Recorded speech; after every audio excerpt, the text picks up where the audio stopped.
How to change your video speed on InShot app. Hello guys, in today's video I'm gonna show you how to change your video speed on InShot easily and fast in less than 1 minute. All what you have to do is so simple and easy. Just go to InShot.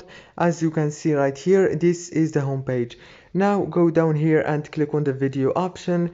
If you click it on it, you will be able now to upload a new video from your gallery, or you can choose from your drafts like me. I already have this one. I'm gonna click on it. Now on this page you can edit your video. Go to this bar right here and swipe until you find, as you can see, the speed option. Swipe right until you find speed, click on speed, and now you can change the video speed from here. It's so easy, as you can see. After you finish editing your video speed, you can make it more slow or more fast. Click on save from here. If this video was helpful, please don't forget to like and subscribe.